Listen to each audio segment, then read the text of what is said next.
El traje del fantasma, de Roberto Alt.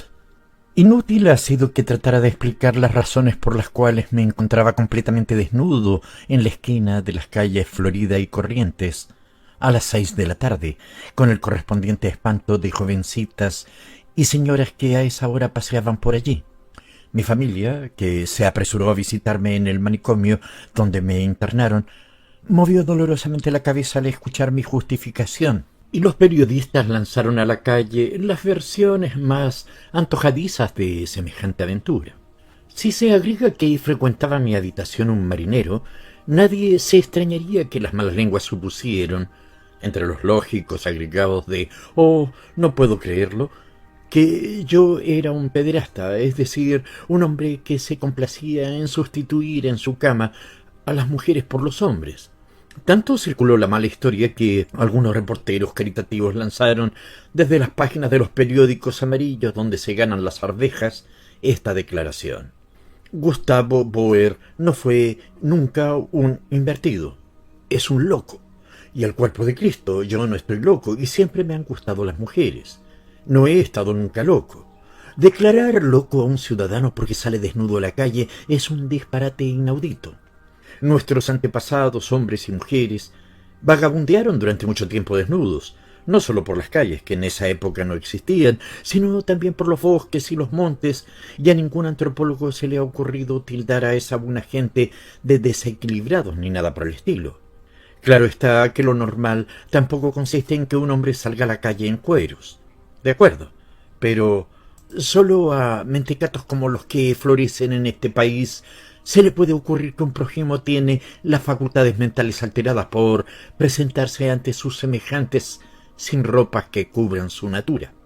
Con criterio semejante podríamos tildar de loco al escultor que talló en mármol al adolescente que bajo la forma de una estatua exhibe en la Rosaleda de Palermo sus graciosas partes pudendas. A vía de comentario diré que he visto a numerosas doncellas tímidas mirar de reojo la estatua, curiosas de saber en qué se diferencia un adolescente de una jovencita, y por ello a nadie se le ha ocurrido poner el grito en el cielo. Y en última instancia, ¿qué diremos de los nudistas, quienes parecen ser discípulos de los antiguos y socarrones adamitas? Inútiles han sido explicaciones y razonamientos. Cuando mi madre me visitó en el manicomio se echó a llorar profusamente. Mi cuñado movía la cabeza pretendiendo expresar con ese movimiento: siempre he dicho yo que este pajarraco terminaría mal. Y mi hermana lanzaba el consabido: «¡oh, qué vergüenza para la familia!». Después vinieron mis amigos. A todos les bailaba la misma pregunta en la punta de la lengua: ¿es cierto que fornicaba con el marinero? Me he aburrido de explicar 130 veces el mismo asunto.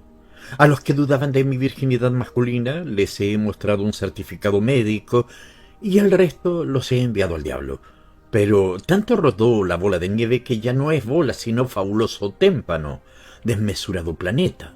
Para terminar de una vez por todas con esas habladurías, me he visto obligado a escribir la memoria de los sucesos extraordinarios que siguen. Con ello abrigo la esperanza de que la gente comprenda que si salía a la calle desnudo no fue porque creyera estar desnudo, sino vestido. ¿Se dan cuenta? Pero hágale comprender usted la razón a un médico idiota y a un periodista irresponsable que a cada 3 minutos de conversación reporteril consulta su reloj, pues tiene más prisa en ir a encontrarse con su querida que en escribir una buena nota. Víctima de la incomprensión humana que me encierra como una fiera en un establecimiento de enfermedades frenopáticas, tengo que defenderme por mi propia cuenta y prepararme a ser mártir de una causa perdida. No importa, lo juro. Mi corazón es grande y les perdono a todos la injusticia espantosa con que me agravían al obligarme a tolerar un medicucho de aliento fétido y pies juanetudos que cada vez que se acerca a mí sonríe hipócritamente diciéndome a vía de consuelo: «Estamos mucho mejor que al principio, ¿no, mi hijo?». Mi corazón es grande. Perdono a todos aquellos que creyeron por un momento que me gustaban más los hombres que las mujeres. Entonces sí sería estar loco de veras. Y también perdono a los otros que aún se obstinan en admitir que mi cerebro funciona como mi aparato de radio con una válvula electrónica coja o un condensador averiado. Magnánimamente lo perdono todo porque yo soy así, e insisto, si salí a la calle desnudo fue por creerme vestido, y si creí que estaba vestido, debe ser que regresaba de un país donde nadie me había visto desnudo, sino bien trajeado, y más me valiera no haber regresado nunca porque allí me llamaban el capitán, y yo tan de veras me había acostumbrado a creer que era capitán, que, sin haber navegado como no fuera en los canales del Tigre, me sabía de memoria las batallas navales que había perdido o ganado, y no existe vagabundo del país de las tierras verdes que no haya abierto la boca como un vallenato cuando contaba cómo había torpedeado la escuadra inglesa del Báltico, y los prodigios realizados desde mi torre de combate cuando hundieron a cañonazos el Breslau y el Dresden.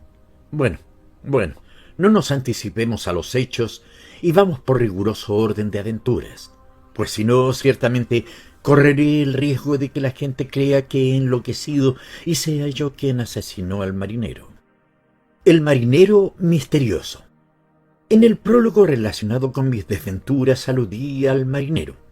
Mi amistad con este perdulario fantasmagórico databa de un suceso casi absurdo. Nos encontramos un día yendo por la calle en dirección contraria.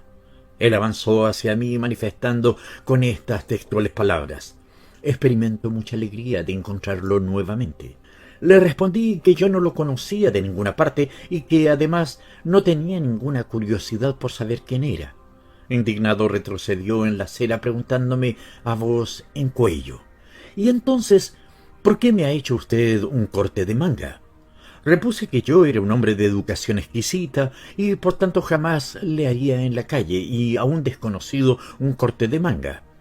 Entonces el marinero, guiñando socarronamente un ojo, añadió que mis razones no le daban ni frío ni calor, que en la vida existían cosas más importantes, y la identificación de las almas magnánimas frente a un vaso de vino le parecía una necesidad formal.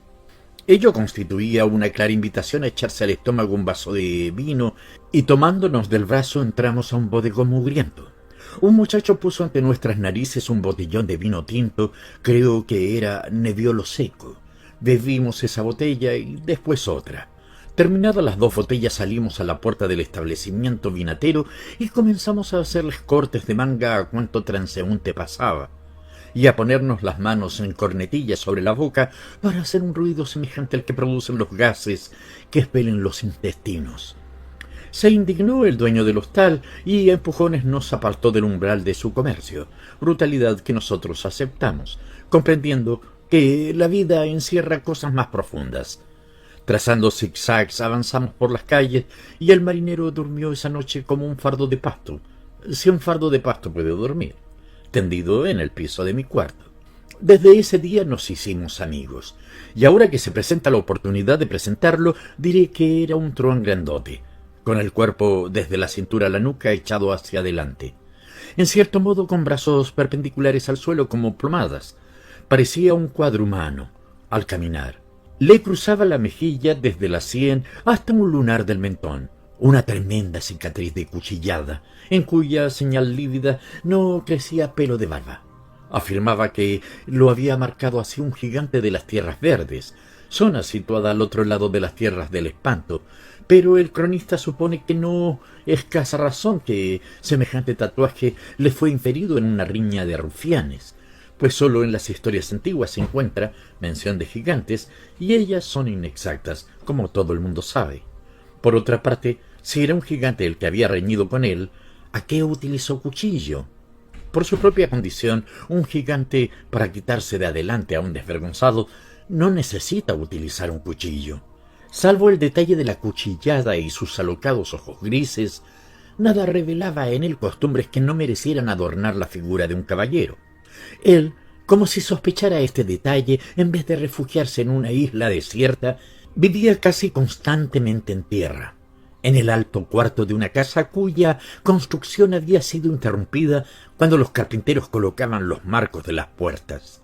Se subía al cuchitril mediante una escalera de soga, y el gran Cosme, pues así se llamaba, transcurría la mayor parte del día sentado a la sombra glacial de la muralla roja, gargajeando negro y trenzando y destrenzando una soga entre sus manos más duras que manoplas de cuero. No podía negarse que en otros tiempos viajó. Sin embargo, no le agradaba mucho referirse a su pasado. Alguna vez supuse que había sido pensionista en uno de los presidios de Nueva Caledonia, pero como soy sumamente discreto jamás me permití preguntarle nada. Él, de interrogarlo, tampoco me hubiera contestado. Observé que, correspondiendo ampliamente a mi discreción, no me contaba absolutamente nada relacionado con su vida íntima. Pero, a cambio del silencio que guardaba respecto a la zona moral de su existencia, era generoso en otra dirección. Así me enseñó los tatuajes que le adornaban el cuerpo, dibujos variados y extraordinarios. En el pecho, por ejemplo, tenía un elefante tendido de espaldas y atado por las cuatro patas a cuatro palmeras, mientras que en el vientre del paquidermo una pareja de monos bailaba un cancán acompañada por una orquesta de negros flautistas.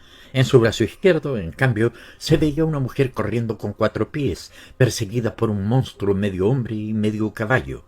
En el brazo derecho exhibía una marina, cierto trozo de oleaje verde azul, en el que flotaba un salvavidas con un hombre que fumaba una pipa sentado en él. Por las piernas le trepaba desde los tobillos hasta las ingles una doble enredadera azul, entre cuyos tallos acaracolados y hojas dentadas se abría paso el descomunal pico de 2 marabús de Java, situados en sus muslos uno frente a otro, como 2 bajorrelieves en una estela siria. A pesar de su piel decorativa, el hombre vivía castamente y amaba los pájaros de plumas rojas, verdes y amarillas. Su orgullo estribaba, como dije antes, en reírse de los peces de colores y en afirmar que todos los capitanes que surcaban los mares eran hirnos barbianes, ignorantes de la geografía de las tierras del espanto. Estaban mareados por la rosa de los vientos, que no era una rosa sino un círculo flechado de puntas sin perfume. Cuando se le preguntaba si había visitado la tierra del espanto, respondía afirmativamente, agregando que el día que ambos tuviéramos voluntad me conduciría hasta la taberna de los perros ahogados. Allí se daba cita la canalla más conspicua de los 3 grandes puertos del mundo. Con sorprendente seriedad aseguraba que el canal perdido estaba bloqueado en su trayecto por malecones sucios y apestados. Entre altos yuyales se pudrían cajones de automóviles cuyos dueños habían quebrado. En las solanas, descomunales vagabundos dormían con la panza al sol o se divertían organizando carreras entre los piojos gordazos que se quitaban del sobaco, aunque los piojos preferidos para tales carreras eran los criados en el ombligo. Varios vagones abandonados en los desvíos habían sido convertidos en tabernas, donde bailaban al son de bandas furiosas desteñidas girls que habían fracasado en Hollywood, y el marinero afirmaba que el hombre de mar que bebía el maldito vino de la tierra del espanto terminaba casi siempre su carrera carbonizado en la silla eléctrica o desvertebrado de una puñalada trapera. Más allá de la costa y de los desvíos se extendía un desierto cruel, totalmente vitrificado. En vez de seguir la ley de curvatura terrestre, se prolongaba liso y recto hasta el infinito. Un fabricante de espejos, decía él, con un buen juego de diamantes podría cortar allí la suficiente cantidad de cristales como para ornamentar todos los bares de la tierra. Tanto le entusiasmaba la idea que un día, encontrándose escaso de dinero, visitó a un vidriero pequeñín domiciliado en su barrio para proponerle el negocio. Pero sea que el otro estuviera aquel día de muy mal humor, sea que el haber nacido cojo y tuerto le ponía fuera de sí, el caso es que el vidrierito escamado casi hace encarcelar al marinero bajo la acusación de tentación de estafa. Era cosa de reír buenamente, porque nunca se imaginaba nadie que podía almacenarse tanta cólera como aquella que tenía comprimida en su cuerpo chiquitín el vidriero cascarrabias. A su vez, el marinero se puso tan furibundo que pretendió querellar entre los tribunales al vidrierito por calumnias e injurias. Durante muchos días me divertí con los bufidos que le arrancaba la indignación. Para apartarlo de la línea de su furor, insistí muchas veces en preguntarle en qué paraje de la ciudad se encontraba la taberna de los perros ahogados, Pero el gran Cosme se abstenía de contestarme. Solo una vez, entre dientes, me dio a entender que todos los insignes rufianes de cuya amistad se enorgullecía eran esperpentos momificados por el salitre y el yodo de los vientos marinos. Entendí entonces que la susodicha vinería era la taberna de los marineros muertos. Atendiéndome estrictamente a su relato, pues nunca visité la tal taberna, diré que allí los diques resbalaban de fango y agua podrida. Carcomidas por el óxido, las grúas enrojecían bajo un cielo de azul lejía. Una chata de hierro encallada en el légamo se había convertido en un vivero de ratas atroces. Por la noche, las más gordas, a la luz de la luna, bailaban como castores sobre dos patas, y el marinero afirmaba que ni él, ni siquiera él, se hubiera atrevido a poner un pie en tal lugar. Más allá se dilataba el desierto negro y ardiente como la sed, y de aquello era mejor no hablar por un montón de razones. Por otra parte, cualquier lector medianamente inteligente se dará cuenta que el relato del gran Cosme, en su segunda descripción de las inmediaciones de la tierra de los perros ahogados, se contradice con la primera. De lo dicho se desprende cuán extraordinario vergante era el marinero y qué doloso en sus relatos, a los cuales no hubiera prestado nunca la menor atención si, contra toda razón de prudencia y sentido común, no me hubiera embarcado una noche con él en una de esas fementidas lanchas con que se hace la travesía de los canales del Tigre. Ocurrió que, habiendo quebrado el vidrierito, a quien en otra oportunidad me referí, y sido enviados sus bártulos a un remate judicial para festejar el acontecimiento, el marinero me invitó a beber. Soy culpable, y lo reconozco, de no haberme comportado morigeradamente en aquella eventualidad, y más rápido de lo que pudiera creerse, me embriagué a tal punto que cuando el marinero me invitó a la taberna de los perros ahogados, asentí complacido. Esperaba burlarme de él, haciéndole creer que admitía sus historias de imposible comprobación, y nuevamente para festejar el flamante acontecimiento volvimos a beber. Tanto vino tragué que de pronto, en el mismo despacho de bebidas, comencé a vomitar como un búfalo atiborrado de agua. No hice el menor caso a aquella advertencia, a la cual un temperamento religioso pudiera llamar divina, y empecinado en que, borracho o fresco, visitaría igualmente la taberna de mi curiosidad, me dispuse a seguir al marinero quien, y ahora comprobarán ustedes las mañas del pajarraco, hurtó en un descuido del mozuelo del almacén la filosa cuchilla de cortar fiembres, ocultándola entre su camisa y el pecho. Sacamos los boletos en la estación Retiro, y cuando llegamos al Tigre había anochecido por completo. Cruzamos algunas calles de tierra y pronto llegamos a una ensenada, siniestro pozo de agua, perdido entre cañaverales. Junto a un cobertizo destechado y solitario yacía amarrado el transatlántico. En mi vida he visto catafalco más indecente y cochambroso que aquel.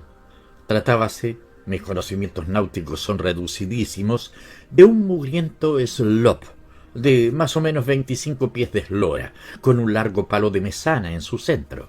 Fijado a la proa encontrábase un motorcito portátil oxidado y cubierto de grasa negra. Tal era la incuria del marinero que, para asegurar aún más el motor a su lugar, le había agregado nudos de alambre. Servía la máquina para arrastrar fuera de los canales a la maltrecha embarcación, pues, como dije antes, jamás vi yacht más descuajeringado que este que tenía ahora a mi vista, con la cubierta destruida a punto tal que estoy seguro que a una milla de distancia se podían contar los boaos del sollado y las tablas del casco. De las cabinas, que en un tiempo las hubo, no quedaba ni rastro. Se caminaba pisando directamente en la sobrequilla, y cuando el gran Cosme hizo los foques y el viento hinchó ligeramente la cangreja y la escandalosa, el slop no parecía la embarcación de un marinero, sino la de un cargador de guano. Digo esto porque el velamen estaba tan sucio que, dijérase, lo había enmerdado a algún enemigo del marinero. No queda duda, después de lo que he descrito, que con semejante cachivache no podía irse muy lejos, pero el estado de incoherencia en que me encontraba no me permitió rechazar rotundamente la aventura, y un cuarto de hora después de haber descendido en el Tigre estábamos en marcha hacia la famosa taberna. Navegamos entre murallas de sombra formadas por los boscajes de las islas. No había luna, y yo apretaba el cabo de mi pequeña pistola automática en el bolsillo, no porque el gran Cosme me inspirara temor, sino para situarme dentro del estricto protocolo aventuresco que le exige a los héroes de novela que esgriman el revólver en su bolsillo, mientras el compañero, con completa ignorancia de lo que ocurre, está ocupado siempre y fatalmente en algo hasta que sobreviene lo inesperado. Navegamos, el marinero junto al motorcito resoplón como el de una motocicleta y yo junto al timón, cuando en un cuarto de segundo se desenvolvió totalmente el horrible suceso. El marinero púsose en la proa, de entre el pecho y la camisa extrajo con un brusco movimiento de brazo la cuchilla de cortar fiambre y levantándola a la altura de su mentón se cercenó la garganta. Permaneció un instante de pie junto al motor. Luego, con los brazos abiertos, cayó de espaldas al agua. Instintivamente me lancé hacia él, golpeé la cabeza en el mástil y caí sobre el travesaño. No sé si desvanecido del golpe o de la conjunción de éste con los residuos de la embriaguez y la impresión que me produjo la explosión de aquel acontecimiento. Al recobrar el conocimiento me asombré de encontrarme en postura horizontal y frente a las tinieblas. Instintivamente llevé la mano a la cabeza y la retiré húmeda y pegajosa. Comprendí que era mi sangre y ello me produjo tanto horror que volví a desmayarme. Cuando desperté, intuitivamente comprendí que ya no estaba en el canal y esta intuición despojada de razonamiento, lisa y fría, precipitó tal magnitud de desesperación a las compuertas de mis nervios que me sentí proyectado fuera del planeta, como si hubiera recibido la descarga de un cañón neumático. Anonadado me dejé caer en el fondo del slope y apoyé la cabeza en el travesaño de madera, insensible al colchón de agua que, bajo mi cuerpo, sangoloteaba en el fondo de la embarcación. Una temperatura tierna y repugnante brotaba de mis sentidos hacia las sienes. Simultáneamente comencé a sudar. Aspiraba aire entre los labios entreabiertos por la relajación muscular. Subía y bajaba en una superficie elástica que abarcaba hasta la última pulgada de mi carne y entonces, súbitamente espantado, traté de refugiarme en el fondo del yacht. Y aunque el agua que en la cala había me bañaba horizontalmente medio cuerpo, me dejé estar allí con horror de mirar el espacio de afuera y durante muchas horas permanecí así tendido como en el fondo de un ataúd húmedo, golpeando con los flancos las paredes de la embarcación, indiferente al castigo que sufría mi cuerpo. Adentro de él se desarticulaba una armazón más viscosa y blanda. Luego volví a dormirme, o a perder totalmente la conciencia. Cuando desperté era bien entrado el día, aun cuando no podría precisar la hora. El sol caía oblicuamente sobre los maderos sucios del slope, hediondo a pescado. Hacia donde se miraba, la extensión verdosa tocaba la base circular de la cúpula del cielo. Mis ropas estaban enteramente mojadas. Me desnudé y las colgué al mástil, atándolas con un clavo por temor de que se me cayeran al agua o se las llevara el viento. El sol empezó a calentar mi piel, casi a curtirla, y recordando el efecto de las quemaduras solares, me envolví en la vela de lona que estaba recalentada. Por momentos me acordaba del marinero y su extraña conducta. No podía quedar duda de su suicidio. El motor y la madera guardaban rastros de sangre coagulada. Pero aquel horrible suceso, debido a su vertiginoso desarrollo, me parecía distanciado de mi situación presente por un espacio de tiempo inmenso. Para mejor expresarme, diré que no lograba conectarlo con la realidad que yo estaba viviendo. De mí no quedaba más que un instinto a la expectativa. No pensaba en nada y más tarde he recordado frecuentemente esa etapa terrible. Yo me encontraba en aquellos momentos bajo la somnolencia de una ligera conmoción cerebral. ¿Qué se hicieron en aquellos momentos los conocimientos que adquirí en la escuela, las teorías respecto al mejor modo de vivir y filosofar? Me olvidé completamente de las bibliotecas para convertirme en un animal en exclusiva relación con el horizonte, la luz y la temperatura. Miraba el confín en todas direcciones porque de allí podría venirme la salvación, y cuanto más escudriñaba, el horizonte más importante me parecía, y hubiera dado toda la ciencia del mundo contenida en los libros si a cambio de esa ciencia me hubiera sido permitido adquirir la salvación de mi cuello. De pronto recordé que tenía sed. Me incliné hacia el fondo de la maldita embarcación. En el fondo había aproximadamente 5 centímetros de agua. Sorbí de bruces aquel brebaje insípido, ligeramente amargo, y volví a sentarme en el travesaño apoyando la espalda en el mástil y espiando el horizonte. Pero poco duró mi presencia de espíritu. Nuevamente sentí que desfallecía. Mi voluntad se desmoronaba. De mí no quedaba una célula viviente que no se desvaneciera en una particular desesperación. El slop, siguiendo el vaivén del oleaje, me disolvía en el espacio y sólo esperaba morir, porque había renunciado a la vida en la certeza de que ninguna salvación podía esperar. En punto alguno del espacio se distinguía una sola muestra de tráfico marítimo. Con los párpados entrecerrados, tendido junto al palo de mesana, al cual terminé por atarme con el cinturón de cuero, añadido al cabo que servía para atar la cangreja, miraba la distancia verde-gris repetida en cada pulgada por una ondulación repetida de espuma, y unas veces en lo alto de una de aquellas pequeñas olas, otras en lo bajo. Me sentía una microscópica partícula del infinito. Nada podía contra él. Perdí varias veces el conocimiento. Incluso ignoro cuántos días me encontré en situación semejante, porque a veces abría los ojos y el sol estaba abajo y resplandecía como un carro de oro atascado en una llanura vinosa, y otras, en cambio, rojizo como un disco de cobre. Entre nubarrones violetas aparecía furtivo ante mis ojos que volvían a cerrarse. La última vez que desperté sentí un dolor terrible en la cintura. Me examiné y descubrí horrorizado que la correa me había cortado profundamente la piel en su roce incesante. El agua, al mojarme, me producía la sensación de una quemadura. Tenía la lengua enormemente hinchada y rota. Me desaté para echar a caminar por el océano. Tal era mi propósito, pues estaba delirando de la sed y la fiebre, y en ese trance me parecía natural caminar encima de las olas. Había gritado demasiado tiempo llamando a una sirvienta para pedirle que me trajera agua, y como ésta no venía y yo escuchaba mis propios gritos, por lo que no me cabía duda de que no querían servirme, me incorporé penosamente al pie del mástil para desatar el nudo. Fue en ese instante que comprendí que era de noche. Experimenté una gran alegría. Si la sirviente no me atendía, debíase a la noche, y recuerdo con precisión que me reproché el haber sido injusto con la criada. La negrura del mar parecía un túnel vacío dispuesto a tragarme. Íbame a lanzar a su fondo cuando descubrí una masa inmensa virando despaciosamente a proa del slop, y en su fondo amarillo se recortaron 2 cañones de gran calibre y 2 chimeneas oblicuas. Entonces un sobresalto de alegría espantosa, inaudita, me hizo gritar. La dirección del fuerte viento empujaba a todo paño a mi embarcación hacia la mole de acero que trazaba un mosaico negro en la superficie movediza y plateada del agua.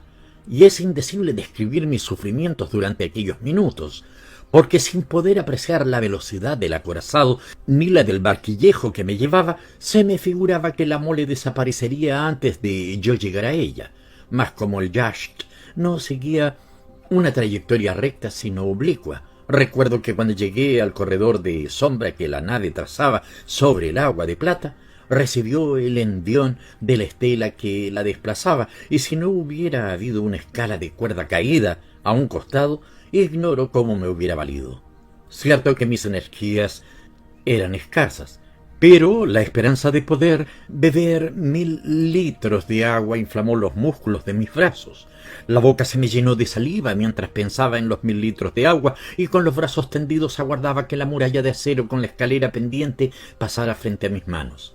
Cuando ésta pasó, recuerdo que me tomé fuertemente de un travesaño de madera y, como si no confiara en la energía de mis brazos, mordí el travesaño. Así trepé hasta arriba, y cuando llegué me dejé caer en la fría coraza del puente, humedecida por el rocío nocturno. Ávidamente me puse a lamer la chapa de acero. Creía morir de felicidad, y no bebía tan solo con la boca o los labios o la lengua, sino que abría las manos y las restregaba en el piso de acero elevado y húmedo, y hasta la piel de los brazos absorbía con tanta avidez la sensación de frescura como mi boca.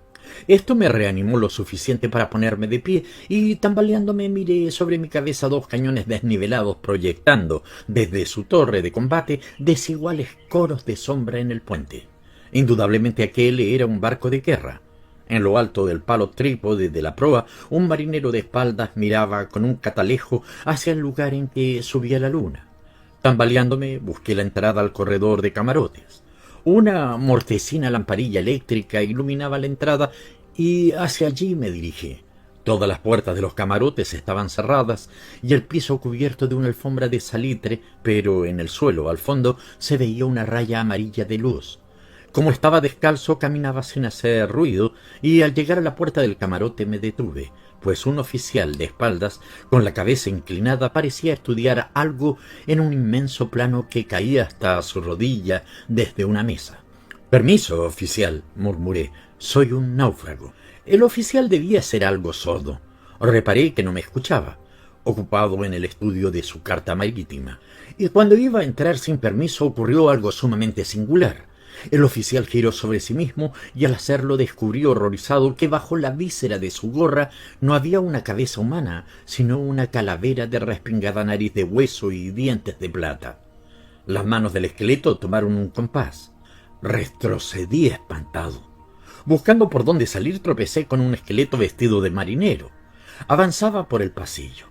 Pasó por mi lado sin mirarme, se cuadró frente a la puerta, llevó una mano a la altura de la sien y rigurosamente cuadrado habló en un idioma desconocido con el oficial de adentro. Mientras hablaba pude leer en la cinta de su gorra el nombre de la galera Galeota. No me quedaba ya ninguna duda, había caído en el acorazado fantasma. Seguí a lo largo del pasillo, una puerta estaba semientreabierta. Ensayé la última prueba y tuve que rendirme a la evidencia. En el comedor de los oficiales, 7 esqueletos uniformados, con la graduación en las bocamangas de sus chaquetas negras, reían en torno de una mesa cargada de porrones de alcohol, y juro que era sumamente curioso ver esos dedos de huesos amarillos cogiendo los vasos de licor y echándoselos al coleto mientras los maxilares rechinaban unas palabras endiabladas que deduje eran alemanas. Y aunque la puerta crujió al abrirse y yo me detuve en el centro de ella, ninguno de ellos se dio por aludido. En aquel instante mi sed era tanta que no vacilé en acercarme a la mesa y tomar un botellón de agua, poniéndome a beber frente a ellos. Pero ninguno de los bebedores, aparentemente, se enteró de mi acción. Después de vaciar el botellón tuve nuevamente mucha sed y cogí un botellón de cerveza. Bebí hasta que, semi-embriagado, caí sobre una silla, junto a un oficial que colijo sería teniente de navío. Fumaba una nauseabunda pipa y quedé entre él y otro esqueleto cuya dentadura era de oro. Más atención hubiera provocado en ellos una ráfaga de aire que mi presencia. Pero todos estos hechos distintos, el dolor que aún me causaba la piel rasgada en la cintura, la sed satisfecha, luego la cerveza, me produjeron un bienestar optimista. Resolví aceptar que, habitado el acorazado por esqueletos o seres humanos, el hecho carecía de importancia siempre que yo me encontrara a salvo. Saliendo del comedor pensé, qué curioso es el mecanismo cerebral, que posiblemente estuviera delirando a consecuencia de los sufrimientos pasados. Nada tendría de improbable que me encontrara en un acorazado real y a consecuencia de la fiebre. Luego mi pensamiento perdió hilación. Abrí la primera puerta al alcance de mi mano. Me tiré sobre una colchoneta e inmediatamente quedé dormido. Cuando desperté tenía la boca pastosa y un dolor de cabeza extraordinario. Me dirigí por el corredor hacia el comedor de los oficiales. No había nadie. Abrí un trinchante y descubrí un frasco de cerveza y un plato con manteca salada y pan negro. Recién entonces, al mirarme accidentalmente a un espejo, reparé que estaba completamente desnudo y ello se explicaba, pues en el momento de descubrir el acorazado fue tal mi extraordinaria alegría que no se me ocurrió ni remotamente vestirme con la ropa colgada para secar al sol. Me inspeccioné el cuerpo llagado. La cuerda con la cual me atara habíame abierto una herida en la cintura. Di en pensar que, por más fantasma que fuera, el acorazado decorosamente no podía circular desnudo entre espectros. ¿Quién sabe qué podrían suponer de mí? Tales eran mis escrúpulos terrestres.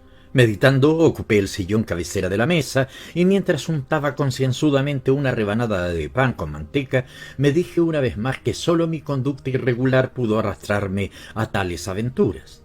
No había excusa.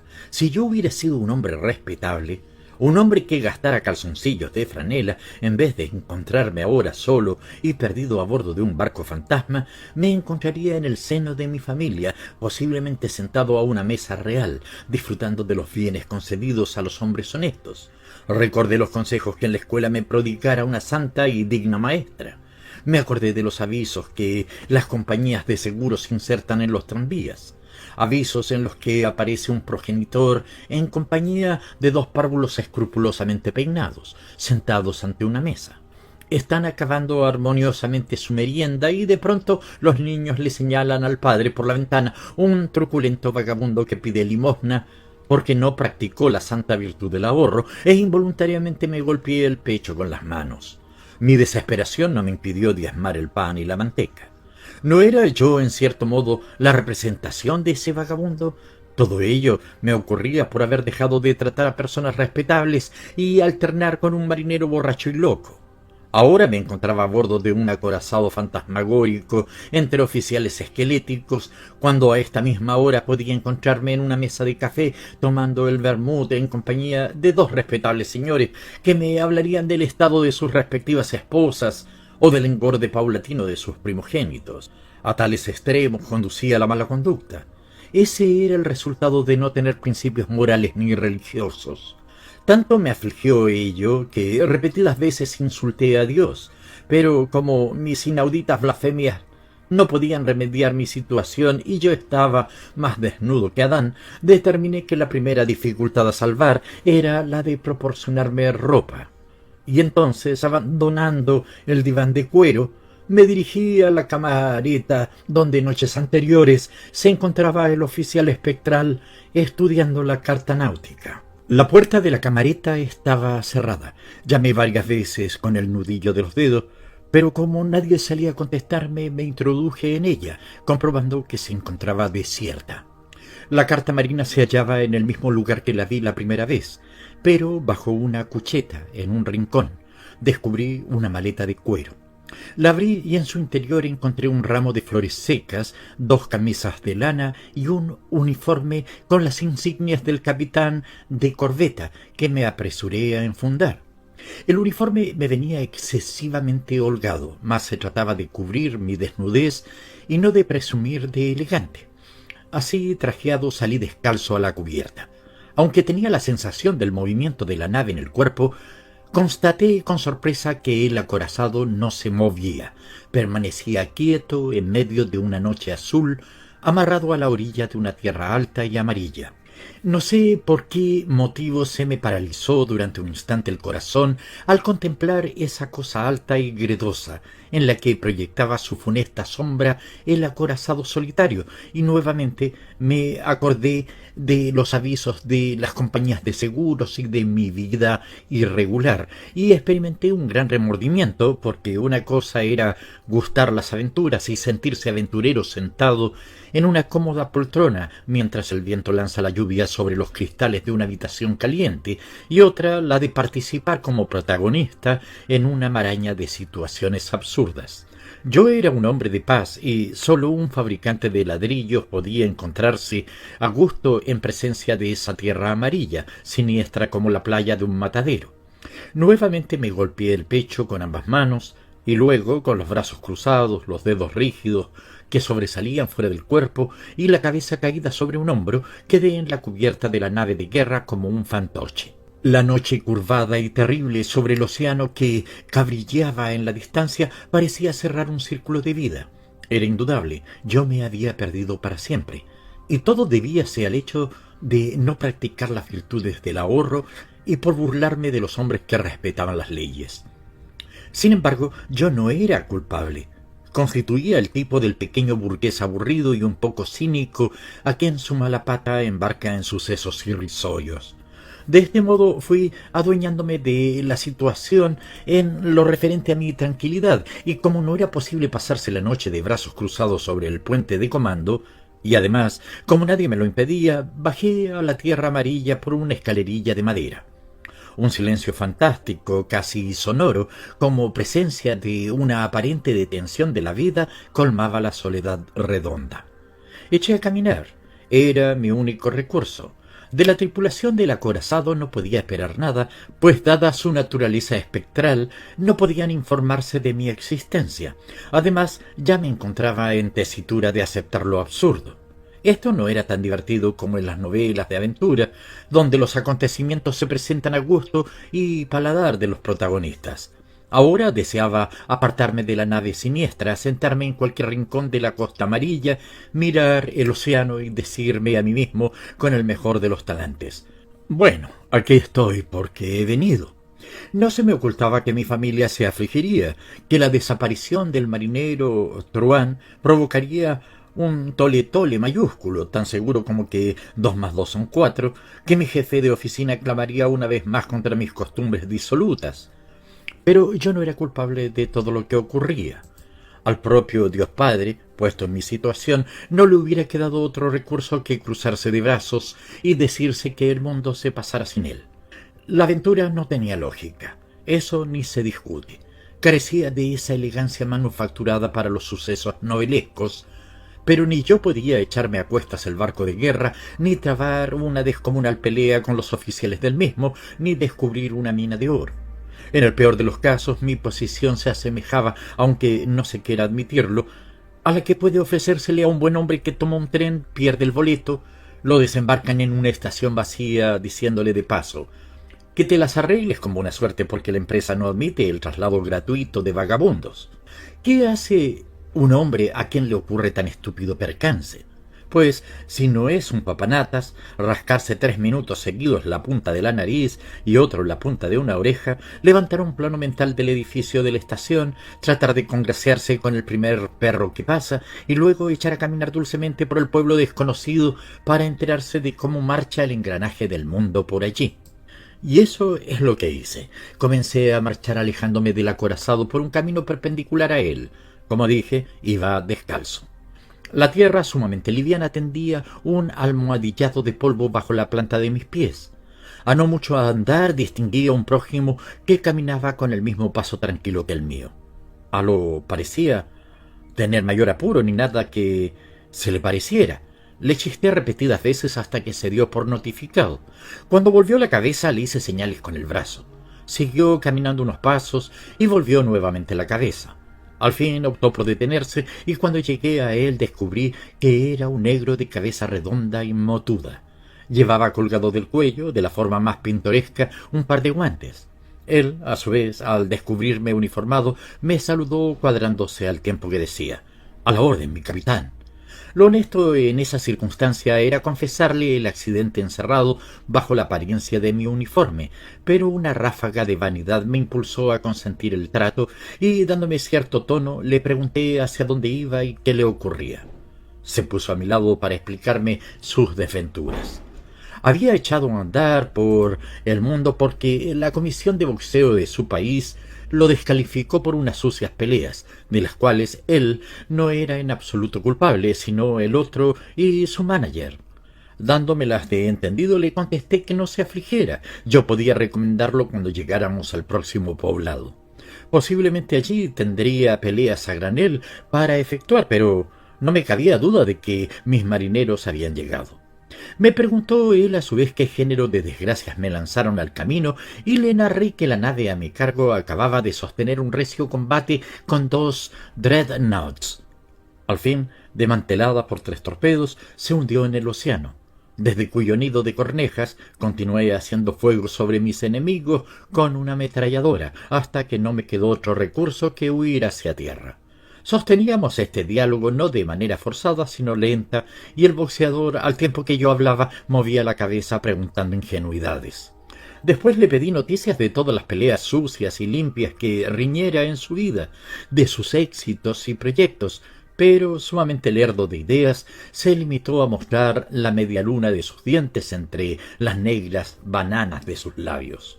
Si de primera intención me alegré de encontrarme con el negro, 10 minutos después de acompañarme con su persona, estaba profundamente aburrido.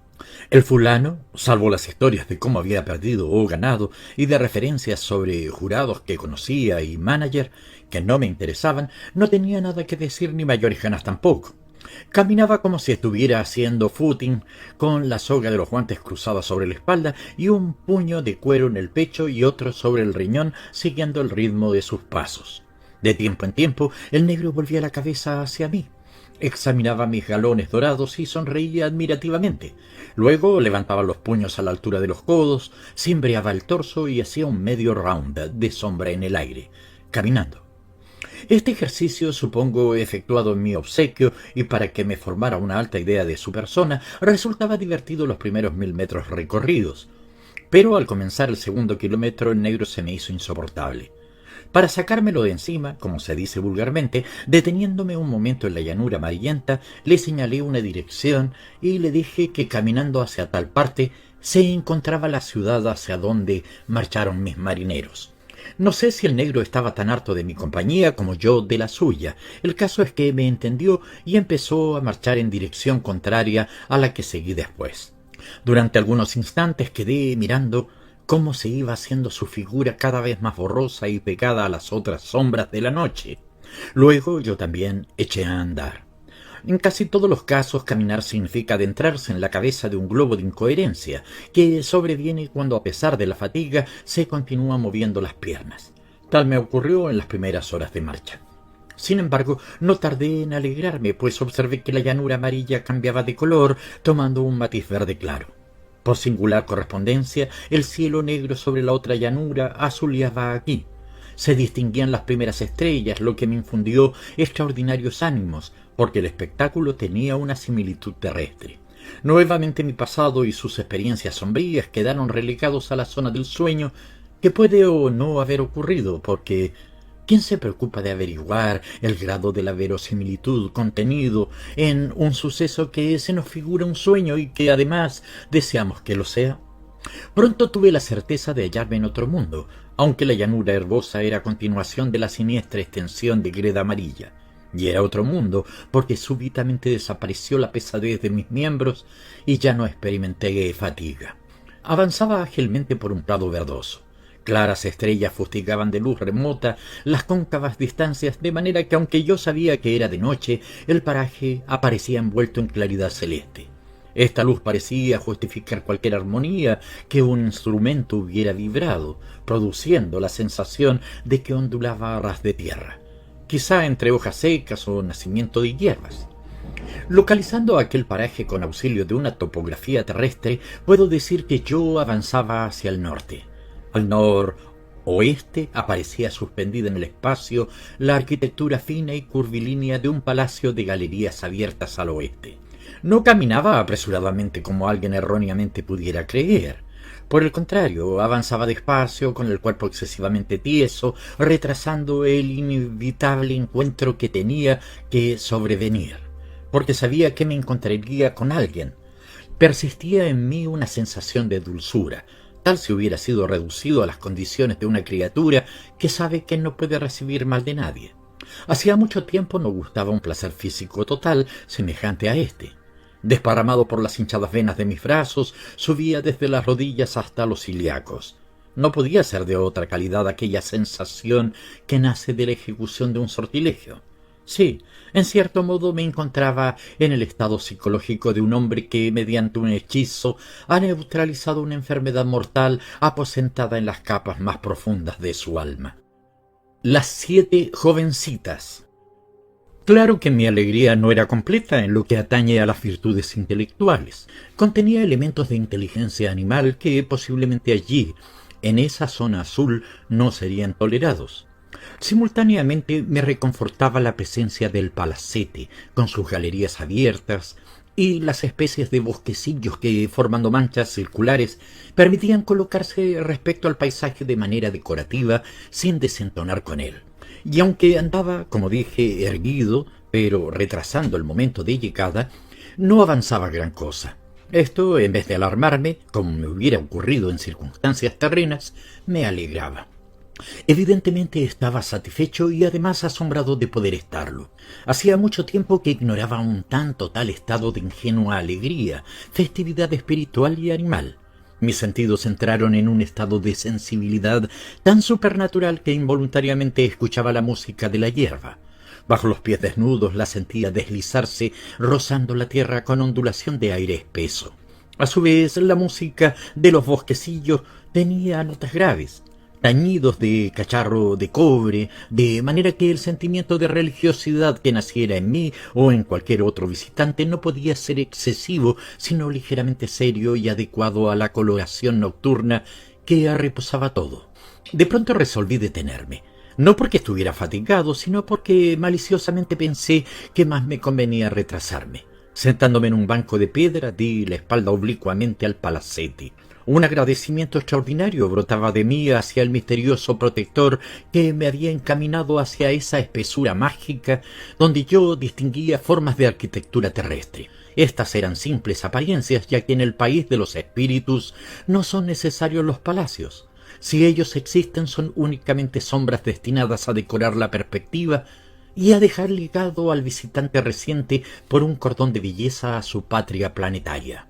¿Qué alma se había ocupado de mí desde tan prodigiosa altura? Yo no necesitaba nada más que aquel respaldar de granito.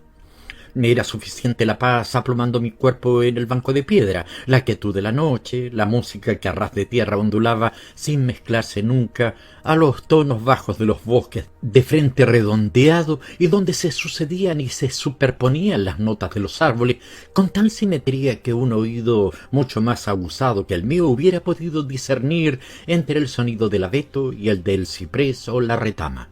Y mientras despierto dormitaba de esta manera, en el intervalo de uno de aquellos parpadeos que separan el ensueño del sueño físico, vi avanzar hacia mí y con rápidos pasos un pajecillo con calzas acuchilladas y jubón de gorguera.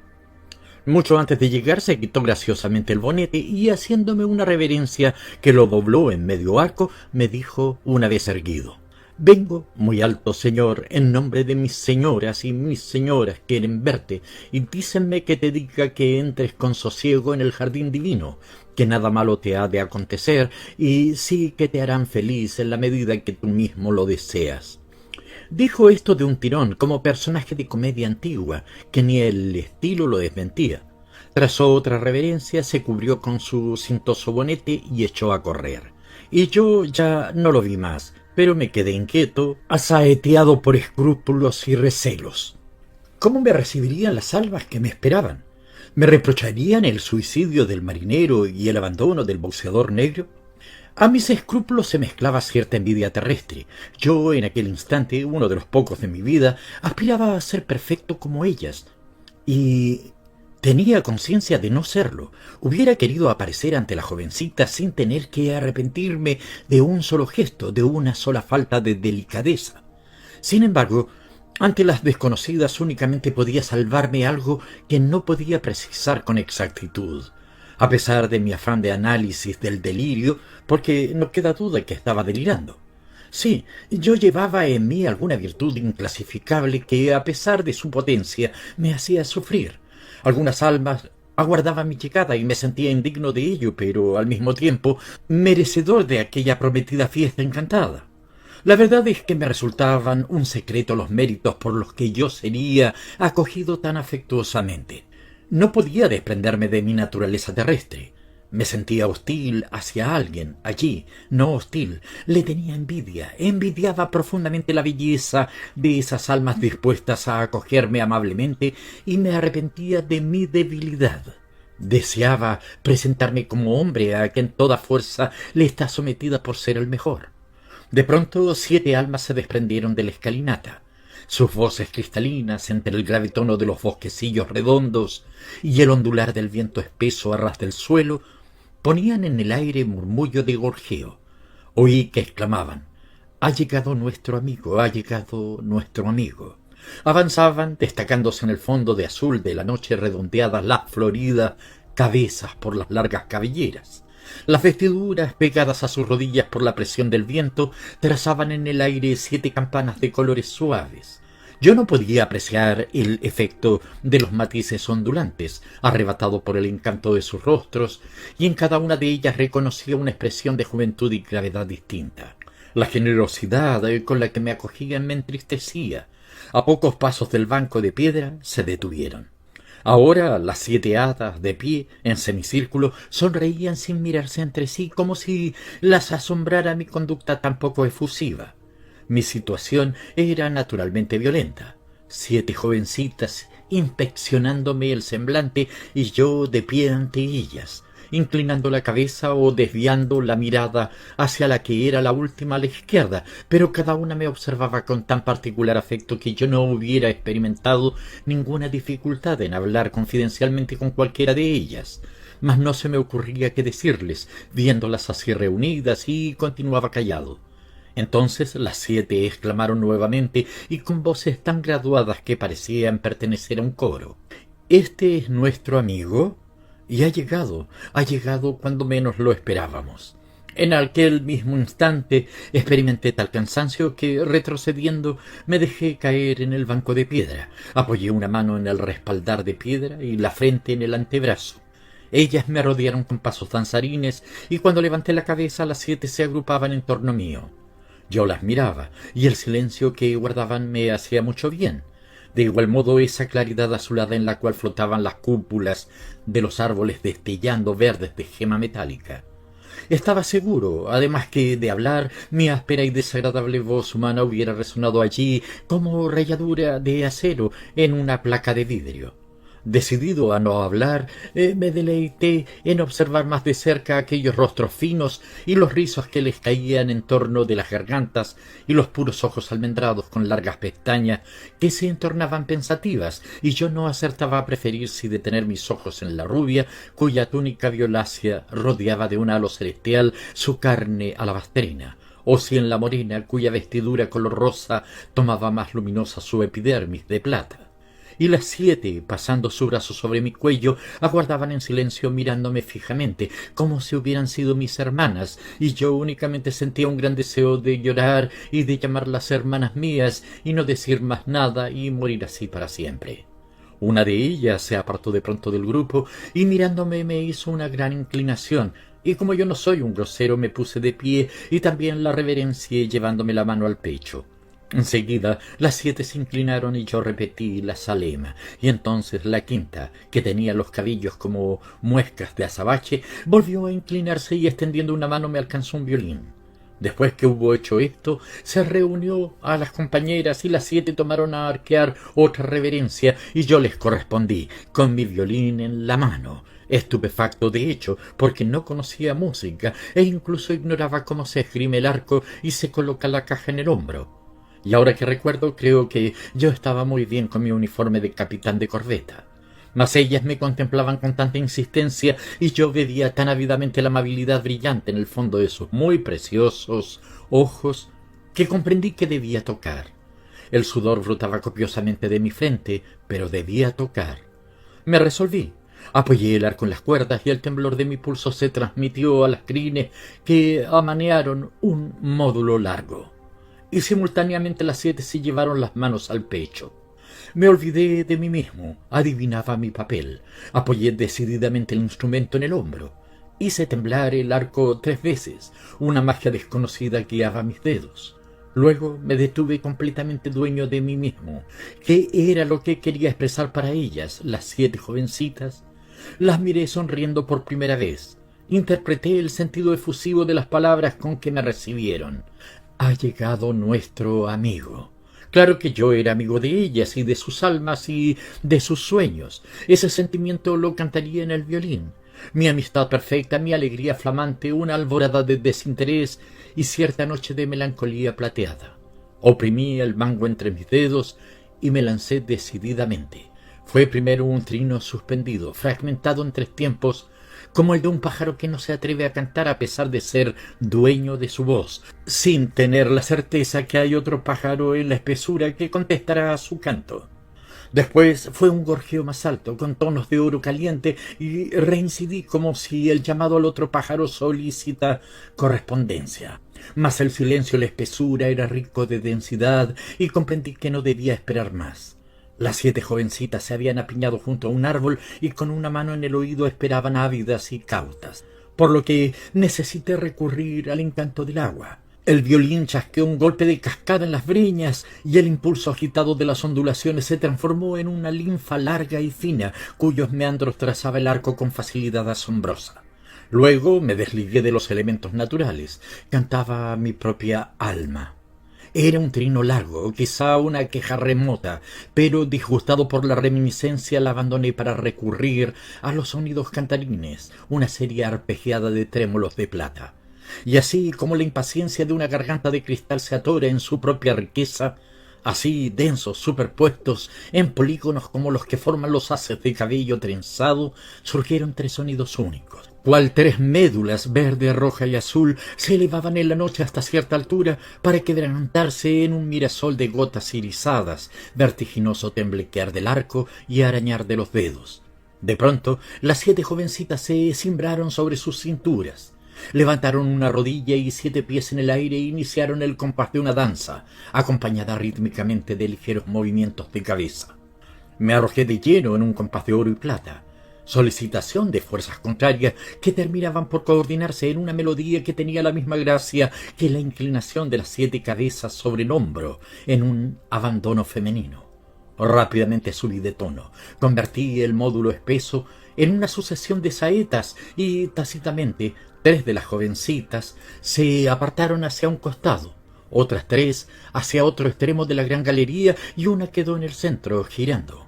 Las notas arrancadas a mi violín subían como saetas pizzicato que la solista aislada acompañaba con ágiles saltos en las puntas de sus pies.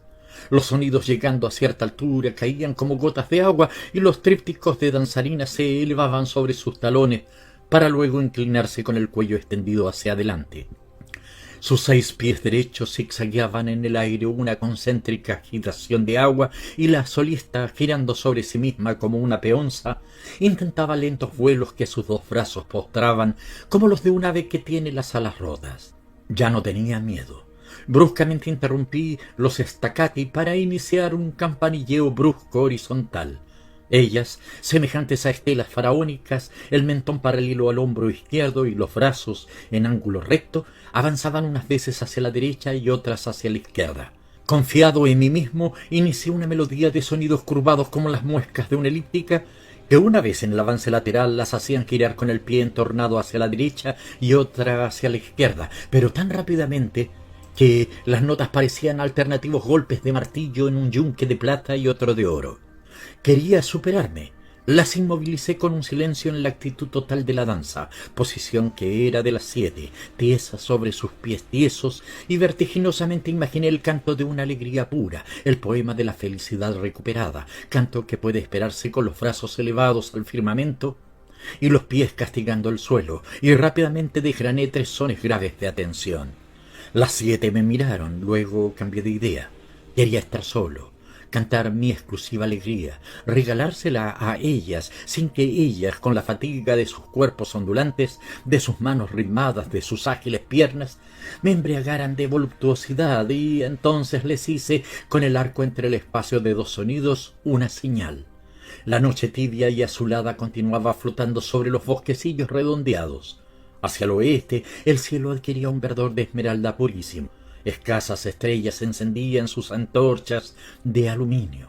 Las 7 hadas se dejaron caer al pie de un árbol, tomándose las rodillas entre las manos, las que apoyaban las espaldas en el árbol, y recostadas a sus pies las 4 restantes.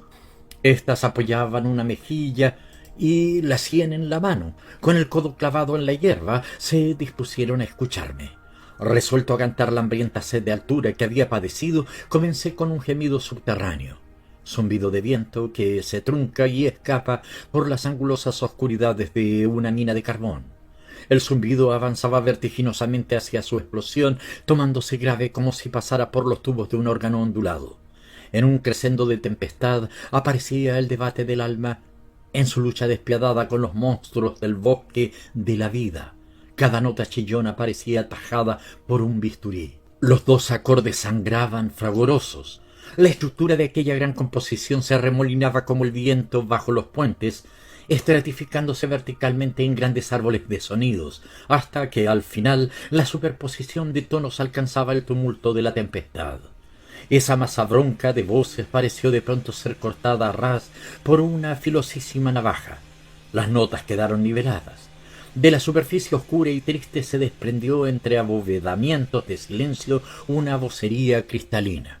Cobraba fluidez a medida que se acentuaba, se atornillaba sobre sí misma, como si proyectara en una tensión de resorte el próximo temblar de un címbalo de bronce, y entonces vacilé temeroso. ¿Llegaría esa nota a escalar el cielo? Le imprimí mayor violencia al arco. Fue como si rasgara un catedralesco cubo de cristal. Me atreví e insistí. Los sonidos crujían ahora el resquebrajamiento de un inmenso paralelepípedo de cristal, cada vez más rápidamente, hasta que quedaron colocados en la clave más alta. La primavera surgía del instrumento. Cada nota de vidrio, de hierro, de cobre o de plata batía un orgasmo en flor, una abertura de ramajes morenos en lo azul de nácar del espacio, una curvatura de vergeles verdes. Súbitamente se me llenaron los ojos de sueño, los tendones de los brazos de reumatismo. No podía sostener las manos. Ellas, las 7 hadas, se pusieron de pie y me miraron sonriendo.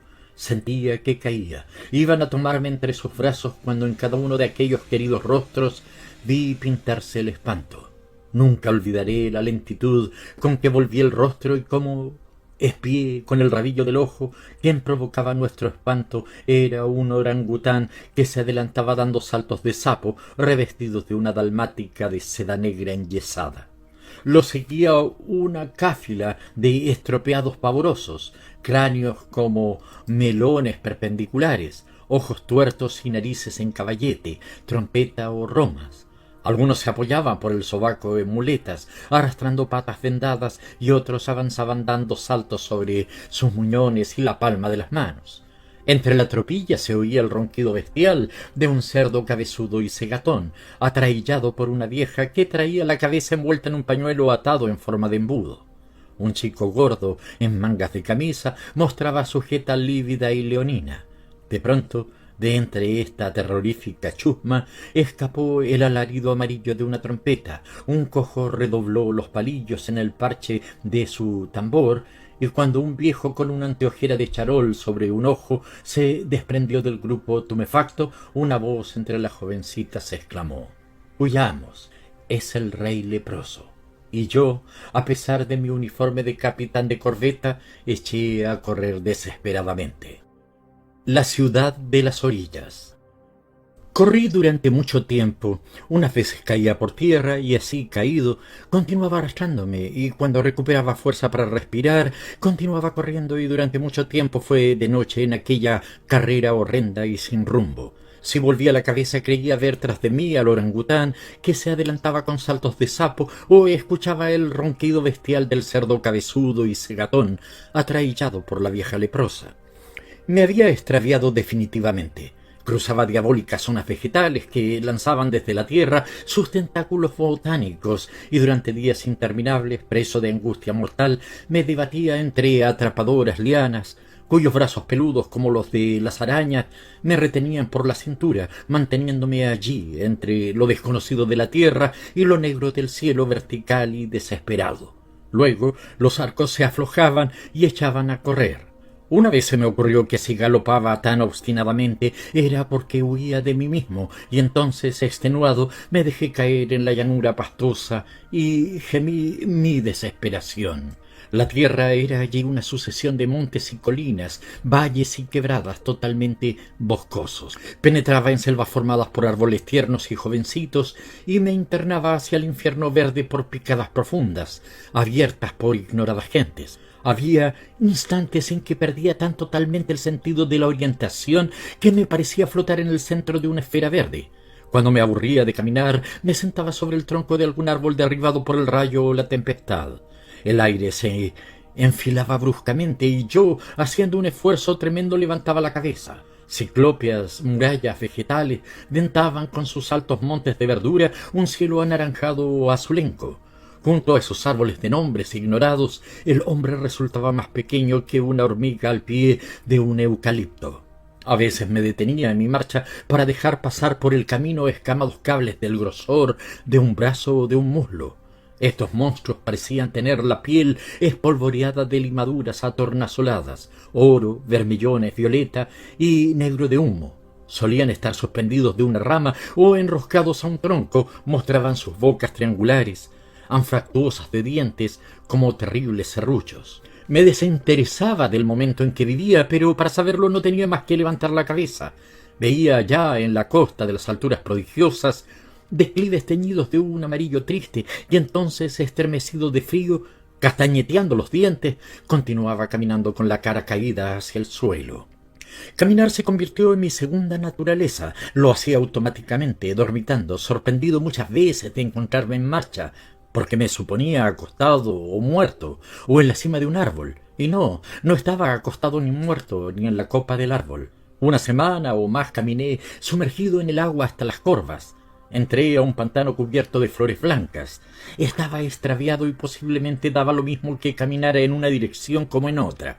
Cada vez que levantaba un pie y bajaba otro, el agua cloqueaba su acuático chec-chec, y las flores blancas extendían sus pétalos en tal extensión que me parecía caminar en una llanura de mariposas dormidas. No sufría los efectos del hambre ni de la sed. Cuando me sentía extremadamente fatigado, subía a un árbol y, acurrucado en la horqueta, dormía como un mono grande, entre los amenazadores silbidos de serpientes anilladas. Una lívida claridad de crepúsculo verdoso penetraba el espacio como la luz irreal de una decoración de teatro. Al despertar emprendía la marcha como un autómata. No quedaba en mí un solo residuo de desesperación que no hubiera derramado en gruesas lágrimas. Quería llegar. Era lo único que sabía. ¿A dónde? No lo sé, pero quería llegar. Por fin, una noche, cuando ya estaba dispuesto a dejarme ahogar en la tersa llanura de agua y flores blancas, choqué de frente con el marco de la misma, y no digo orilla sino marco, porque aquella era una costa alta, empinada, pétrea y adusta, como el ceño de un mal hombre. Desvanecido de fatiga, apoyé la frente en la piedra, y aquella muralla inmensa le devolvía su realidad al pantano que dejaba atrás, porque ahora el agua recobraba en contacto con la piedra un sonido al cual mis oídos no estaban acostumbrados, o quizá lo habían olvidado en la terrible marcha, y entonces repentinamente, temeroso, comencé a escalar la costa. Trepaba el roquedal, ayudándome con los pies, las rodillas, los codos y las manos, y me desgarré la carne de los brazos, la curva del vientre y la seca piel de las rodillas. Pero tanto era mi afán de escapar de la llanura, de las mariposas dormidas, que todo sacrificio me pareció el precio adecuado de esa fuga. Cuando alcancé la planicie de la orilla, me dejé caer al suelo y posiblemente permanecí en esa postura varios días hasta que, repuesto de mis fatigas, desperté ante un crepúsculo. Experimenté una sensación extraña. Me encontraba en una planicie confinada por un mar empinado hacia el cielo y con tal ángulo que parecía una explanada sombría empotrada en la más alta bóveda. Pero entre ella y esa tierra donde yo me encontraba mediaba el abismo de bosques que durante meses caminé en las tinieblas, y recordando mis penurias me dejé caer sobre la tierra y me puse a llorar amargamente. Luego me puse de pie y miré el panorama que quedaba a mi espalda. Una cadena de montañas trancas, crestadas como serruchos perpendiculares, corría de este a oeste y tan parejamente azules que no parecían de piedra sino de neblina congelada en el aire.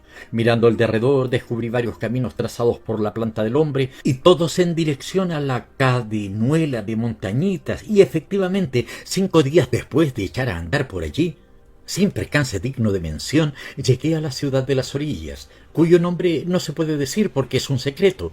Y en cuanto a lo que vi en estilo enfático, porque es esta una de las ciudades de las que únicamente se puede conversar con palabras escogidas y giros cuidadosos, estaba edificada a orillas del mar cenagoso, sobre roquedales perpendiculares a una llanura de fango que a veces cubría el mar. Y no era extraño oír contar a los pescadores cuando la marea bajaba, que a veces quedaban sus ficheros engrampados en los eslabones y en las grietas de las murallas cubiertas de fango.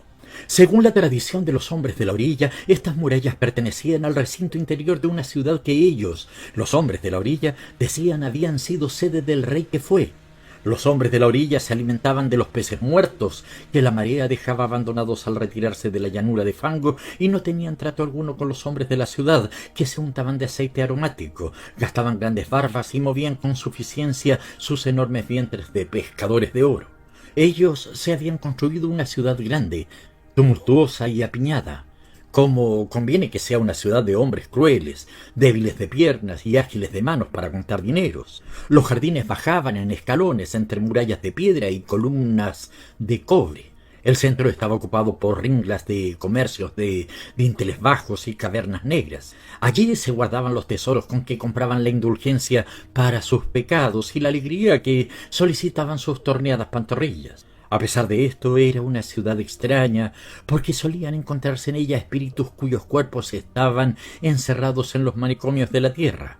Estos espíritus decían cínicamente que la utilidad de los manicomios consistía en guardar fuera de peligro el cuerpo de aquellos cuya alma cumplía ciertas necesidades de viaje, de las que no convenía hablar con los que no entienden.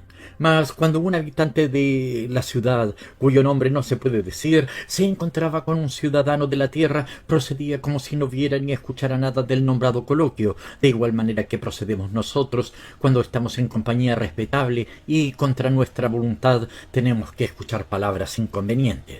Claro está que, a pesar de sus jardines en gradinata y de sus columnatas de cobre, no puede afirmarse que esa fuera una ciudad alegre, ya que abundaba en callejuelas oscuras constituidas únicamente de edificios con fachadas de piedra de 2 o 3 pisos de altura. Las casas destinadas a operaciones comerciales tenían puertas bajas, de tableros excesivamente gruesos, y cuando se les preguntaba por qué habían constituido puertas tan sólidas, replicaban sonriendo irónicamente: para defendernos de las invasiones de los leones. Allí dentro se distinguían mostradores recios, pintados de rojo y de verde, y tras de cada mostrador un negro que tenía doblada la cabeza sobre un hombro. Estos negros, cuando discutían violentamente, hablaban en voz baja. Algunos tenían un ojo negro y otro celeste, y fumaban una hierba fina como pelo de gato que hacía soñar en los bosques y aclaraba los secretos de los dioses menores. Y había un género de mercaderes muy singulares, en cuyas tiendas se podían comprar sueños, y los vendedores de sueños eran hombres taciturnos, de palabra medida y babuchas violentas, a los que algunos llamaban dignatarios del infierno, y otros chambelanes del cielo, y que cuando marchaban por las calles se hacían preceder de 4 esclavos con campanillas que llevaban cada uno la punta de un inmenso cofre apoyada en el hombro. Y no efectuaban tal paseo ni camino para comerciar con sueño, sino que cuando uno de estos hombres se exhibía de tal manera era para ir a renovar su stock de mercadería a una zona a la cual sólo podían entrar muy escasos mortales. Luego me enteré de un detalle singularísimo, que consistía en que dentro del cofre, amordazado para que no gritara y amarrado para que no se rebulliera, los mercaderes llevaban un chivo vivo, al que degollaban entre árboles singulares, y cuando la sangre del niño se vertía en la tierra fresca, su emanación atraía los espíritus de los sueños que estos traficantes comercializaban. Otro sector de la ciudad estaba construido como las nuestras, con jactancia y soberbia.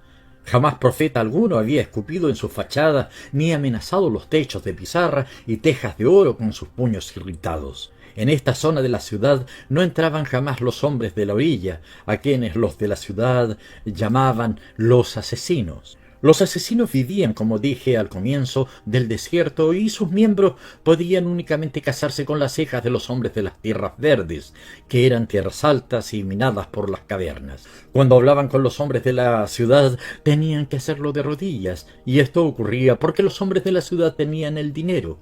Y tanto es así que cuando los hombres de la ciudad hablaban de su dinero, se reían, y el vientre, siguiendo los borborismos de sus carcajadas, amedrentaba a los que se alimentaban de pescados podridos y hongos escarlatas. Y entre los forasteros estaba ya consagrada la costumbre de no presentarles qué destino le daban a sus cargas de oro, pues era gente aquella abundante en restricciones misteriosas, y así otro de los secretos que mantenían en el más riguroso silencio era la suerte de sus muertos, y ningún viajero se atrevía a preguntárselo, pues hacerles esta pregunta era inferirles una gravísima ofensa.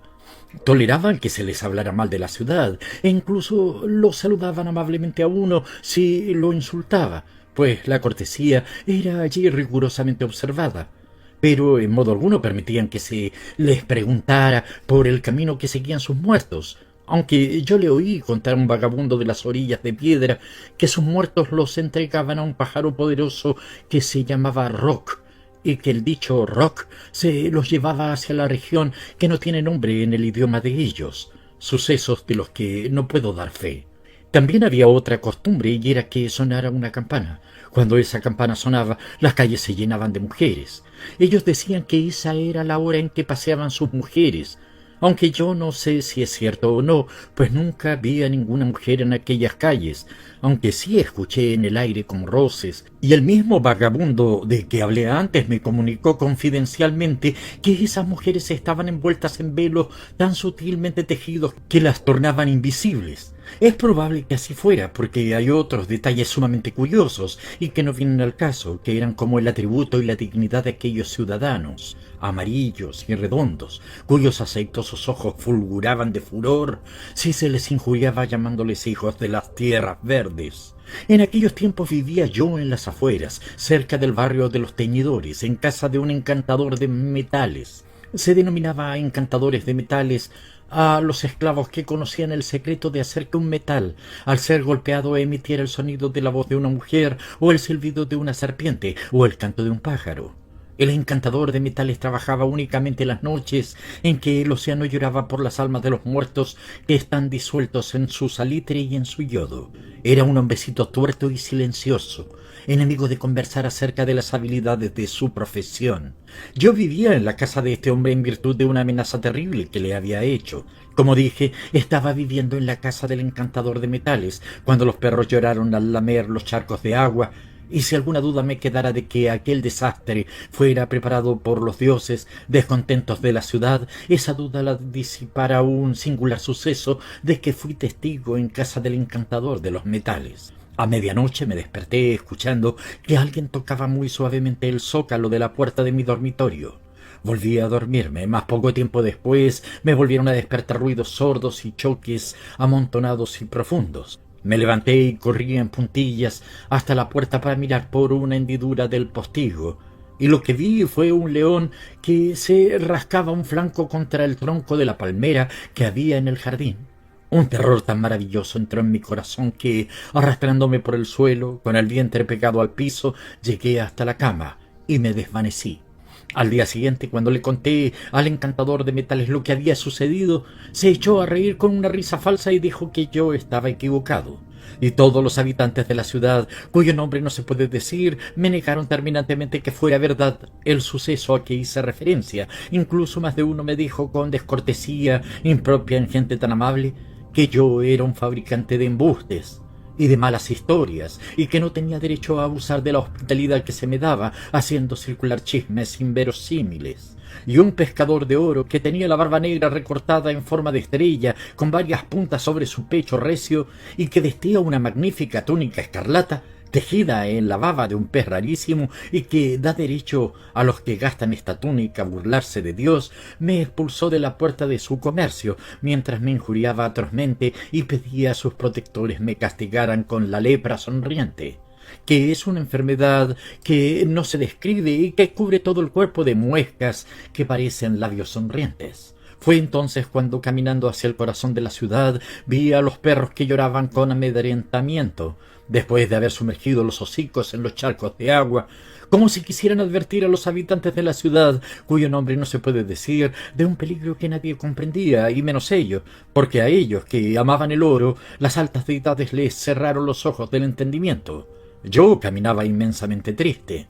Pensaba que en la tierra se burlarían de mí cuando dijera que había descubierto una ciudad donde los hombres que pesan el oro gastan barbazas en forma de estrella y tienen derecho, si han adquirido una túnica de baba de pez, a burlarse de Dios. Llegó mediodía y cuando iba a entrar a la calle de los pescadores de plata, que había la calle de los pescadores de plata y de los pescadores de oro, y en esta calle, por ejemplo, no se podía cambiar monedas de plata, Vi con asombro de espanto que de las junturas de las piedras que enlosaban la calle resumaba agua, y vi también que los comerciantes y los pescadores de metales cerraban con premura sus comercios, y en pocos minutos las calles por donde yo caminaba quedaban desiertas y clausurados los negocios como en día de riguroso peligro.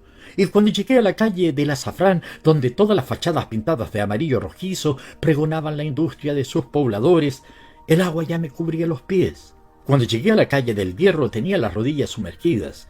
En esa circunstancia tropecé y al caer tragué involuntariamente un buche de agua. Me di cuenta entonces por qué los perros lloraban al lamer los charcos. El agua era excesivamente salada. Recordé la ciudad sumergida de la que hablaban los habitantes de la orilla y más pavor entró en mi corazón. Y ocurrió algo que es increíble. El agua subía su línea azul por los rebordes de todas las murallas. Es decir, que en un mismo nivel, en determinado lugar, cubría un césped y en otra parte una hornacina.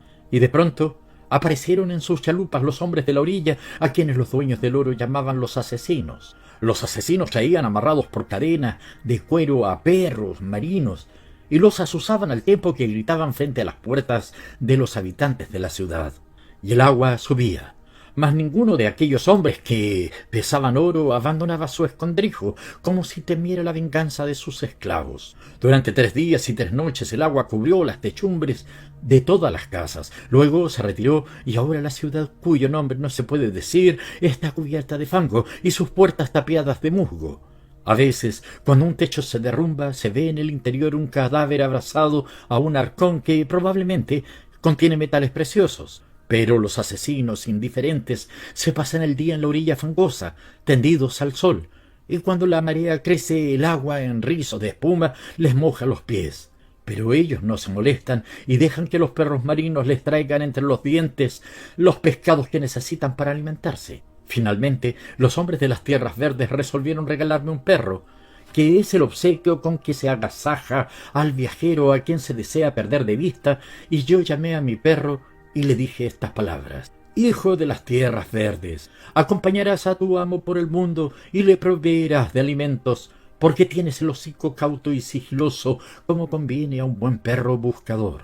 Pero mis palabras no le causaron el menor efecto, porque no sólo no se lanzó al mar a buscarme peces con que alimentarme, sino que echándose melancólicamente en la tierra comenzó a gemir suavemente como una mujer. Y entonces le cobré miedo a mi perro y eché otra vez a caminar solo. ¿Qué es lo que no he conocido en ese año de vagabundajes? Fui amante de Gladira, la reina del país de las Amazonas, donde todos los años nubes de jovencitas asaetean a los machos nuevos que salen de su caverna a aullar en los prados luneros. Conocí a Astapul, la tierra de los campesinos fuertes que mutilan a sus esclavos de brazos, lenguas u ojos, según sean los menesteres de labradío o granja. Los campesinos de Astapul tienen perfil cartaginés y viajan montados en mulos gordazos. Visité Pojola, la tierra de las diosas rubias y de los guerreros que dejan colgado un peine cuando van a combatir. Si los dientes del peine destilan sangre, signo es de que el guerrero ha muerto. En Pojola, las vírgenes beben toneles de cerveza y luchan a brazo partido con los herreros caminantes y los tiradores de bolos. He visto enjuiciar un alma que a la luz del sol en el desierto se muestra en el cielo durante la noche, y he comprendido cómo muere para toda la eternidad el espíritu de un malvado. Y un día, cuando harto de caminar por las tierras que están a la orilla de la nuestra, entré por un sendero bordeado de ligustros y descubrí mi casa y salí a la calle. La gente descubrió que yo estaba desnudo porque posiblemente no veía mi traje de capitán acusándome, además de homicidio y pederastía. Por eso he escrito estas líneas que son testimonio de mi honrada vida. Fin.